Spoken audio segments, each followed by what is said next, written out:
Bonjour tout le monde, ma belle Isabelle, mon beau Marco, comment allez-vous?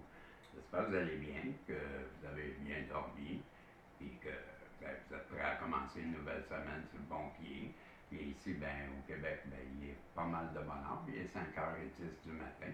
On vous laisse le temps de vous réveiller.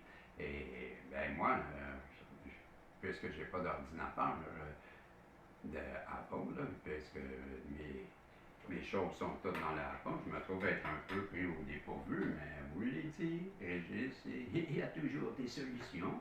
Et c'est pas une solution qui est dure à faire, parce que je vais revenir avec le livre de Mme Goudreau, qui, je me l'avais dit, un moment donné, j'aimerais bien revenir, parce que à toutes les fois j'en l'ai lu, des passages, les gens, vous avez aimé ça.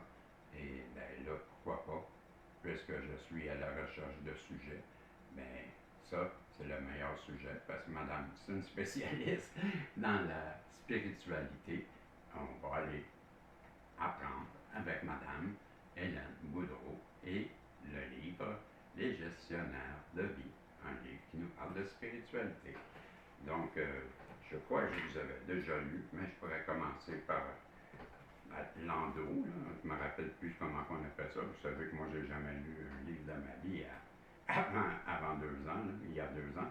Fait que je ne sais même pas comment on appelle Landau d'un livre, mais je vous le lis. Pourquoi dans les pays pauvres, des enfants ne connaissent-ils que souffrance et famine, pour finalement mourir dans d'atroces conditions, avant même d'atteindre leur majorité? Pourquoi des pays pauvres alors qu'il y a des pays riches? Pourquoi des enfants naissent-ils et meurent-ils au cœur d'incessantes guerres que se livrent les adultes, sans jamais avoir possédé un seul jouet? Pourquoi mettre un enfant au monde si c'est pour le voir le quitter aussitôt? Pourquoi une femme devrait-elle mourir de maltraitance, d'abus physiques et psychologiques alors qu'elle avait un si bel avenir devant elle? Quel Dieu juste et bon peut-il laisser tout cela arriver? Quand il vit des épreuves difficiles, voire incompréhensibles, l'homme a souvent tendance à se détourner de Dieu, à le renier totalement, même en l'accusant de toutes les répercussions des décisions que son âme a elle-même prises, ou encore de toutes les fautes que lui seul a commises en utilisant à mauvais escient son libre arbitre. À l'aide de récits, de nouvelles et de poèmes, l'auteur tente d'apporter certaines réponses aux questionnements humains. Chacune des 10 histoires racontées dans ce livre est d'abord introduite et commentée par ces êtres de lumière qui nous aident ici sur Terre et actualiser notre mission de vie, les gestionnaires de vie. Les gestionnaires de vie ne connaissent aucune limite à sa créativité. Il peut choisir de faire intervenir qui il veut, quand il veut. Il peut aussi changer la trajectoire de vie de la personne comme il l'entend. Si c'est pour la remettre sur le droit chemin, sa seule ligne de conduite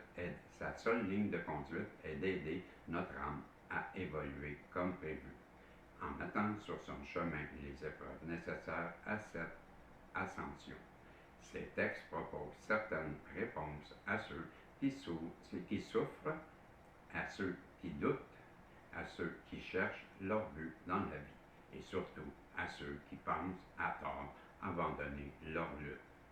Les âmes concernées par ces propos tireront les enseignements dont elles ont besoin pour continuer leur chemin dans la voie qu'elles-mêmes ont choisie. Voilà, c'était le texte qu'on avait à l'endos et on a 4 minutes 30 de fait. Je veux faire un 15 minutes, donc je vous lis la préface. Toi, humain, qui n'es pas seul dans ton univers. Tu n'es pas seul dans ton univers, je m'excuse. Toi, humain, sache que tu n'es pas seul dans ton univers, pas plus que dans les autres dimensions qui composent ton univers. Tu es lui-même qui est compris dans tous les super-univers. Sache qu'il en est de même dans les 6 autres et super univers que ton âme est appelée à visiter l'un après l'autre et habituellement dans l'ordre prévu qui compose la création du Un, le Dieu unique et suprême qui supervise tous les travaux des âmes qui vivent par lui, en lui et avec lui. Sache aussi qu'au bout de tous les voyages qu'aura fait ton âme, t'attend la fusion finale avec ce Dieu, un. Tu deviendras lui et tout à la fois là, là sont ton but, ta mission ultime, ton Eldorado. Conséquemment, tu deviendras cette matière lumière qui compose les 7 super univers, celle qui donne et maintient la vie dans tous ces mondes et qui perpétuera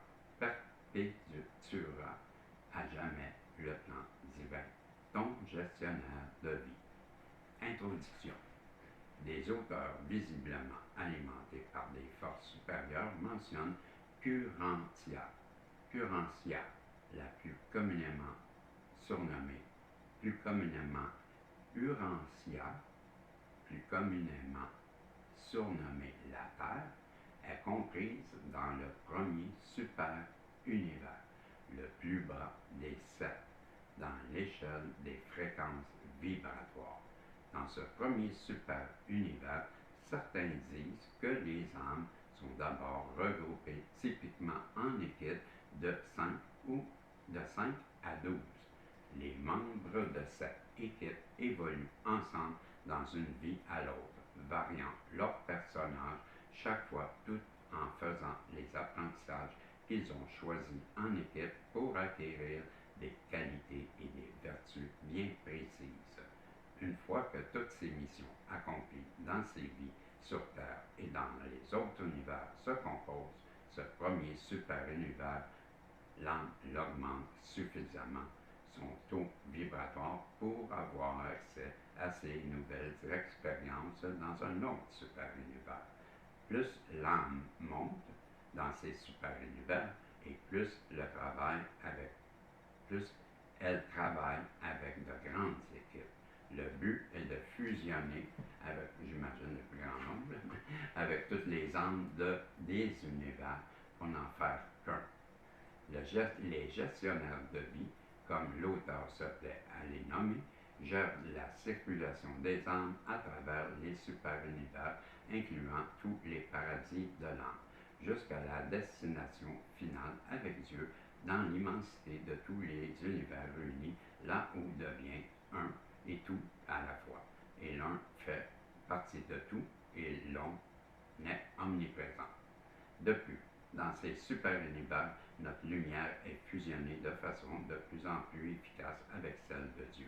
De même, les gestionnaires de vie mettent sur notre chemin de vie les épreuves nécessaires pour s'assurer que notre âme développe les qualités et les vertus qu'elle avait planifié acquérir dans cette vie, et qu'en fin de compte, l'âme fusionne avec le mental humain et qu'elle ascensionne comme elle l'avait souhaité bien avant cette incarnation. Inégalable metteur en scène, le gestionnaire de vie régente le film de la vie de chacune des âmes qui lui sont confiées.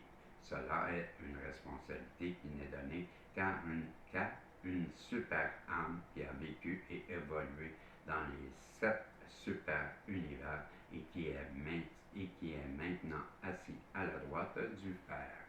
Le gestionnaire de vie ne connaît aucune limite à sa créativité. Il peut choisir de faire intervenir qui il veut, quand il veut. Il peut aussi changer la trajectoire de vie de la personne comme il l'entend si c'est pour la remettre sur le droit chemin. Sa seule ligne de conduite est d'aider notre âme à évoluer comme prévu en mettant sur son chemin les épreuves nécessaires à cette ascension. Et cela est souhaitable, car en raison de l'exercice aléatoire et surtout imprévisible de son libre arbitre, l'humain a la fâcheuse manie de saboter tout à tout moment des étapes importantes de son plan de vie.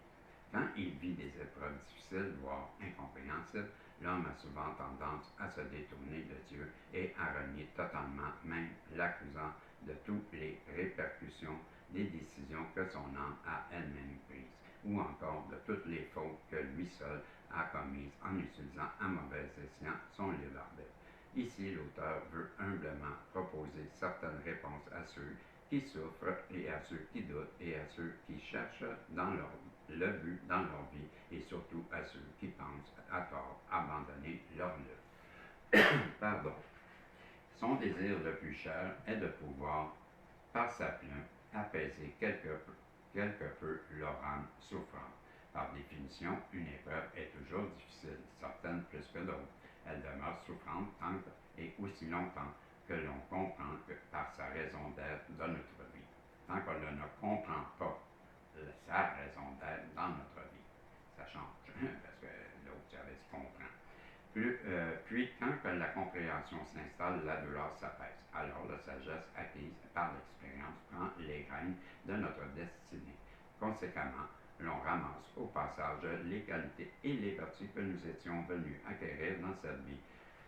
Je m'excuse, peut-être j'ai raison de un verre d'eau, mais c'est pas grave. La générosité, la confiance, la compassion, le pardon, l'amour inconditionnel. À l'aide de récits de nouvelles et de poèmes, l'auteur tentera d'apporter certaines réponses aux questionnements humains. Chacune des 10 histoires racontées ici est d'abord introduite et commentée par ces aides de lumière qui nous aident ici sur Terre à actualiser notre mission de vie. Du moins, l'auteur croit sincèrement que ce sont eux qui ont guidé sa plume. Les âmes concernées par ces propos tireront les enseignements dont elles ont besoin pour continuer leur chemin dans la voie qu'elles-mêmes ont choisie. Donc, c'est le chapitre 1 par la suite. Je vais arrêter là parce que le chapitre, quand même, ça va être long lire le chapitre là. Je vais peut-être vous donner un avant-goût parce qu'on est à 12-21, un ordre inversé justement. Oui, 12-21, c'est inversé. Chapitre 1, il n'y a pas d'hasard. En parlant de synchronicité, il n'y a pas d'hasard. Le chapitre 1. Plusieurs croient à tort que le passage de la vie à la mort est une épreuve difficile à traverser. Ils passent leur vie à craindre ce moment, hantés par leur histoire de grandes faucheuses, alors que ce passage à la vie à la mort se révèle être, bien au contraire, une expérience lumineuse, car c'est cette étape du cycle de la vie que l'âme retrouve enfin toute sa liberté et lumière. En fait, l'épreuve la plus difficile est la naissance. L'enfant arrive dans ce monde avec une âme qui ne se rappelle encore, qui rappelle encore toutes ses vies passées et qui est pleinement consciente de la transformation extrême qu'elle vit à l'instant.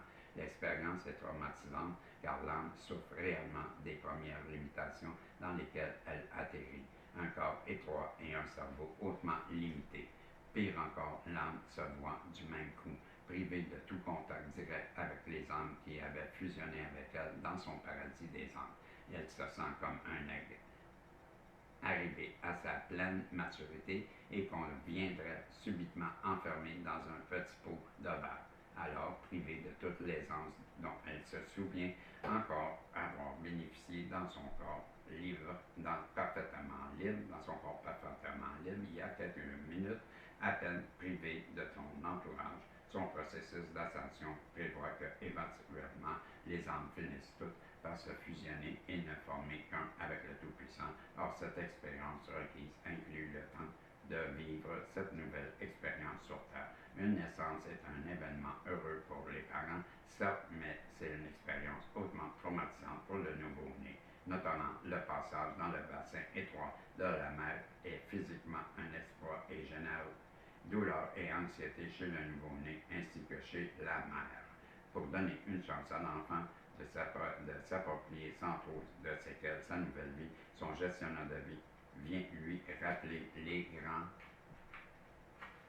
principes qui devront réguler sa vie, les principes écueils qu'il devra éviter tout au long de cette nouvelle aventure terrestre. Tous les humains reçoivent cette visite dès leur naissance, mais très peu en gardent le souvenir en vieillissant.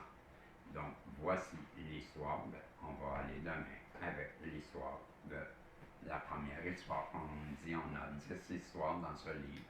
Ben, c'est intéressant, ça commence très bien. Ben, moi, je l'ai lu une bonne partie. Là. Je vous le dis, j'ai aimé ça.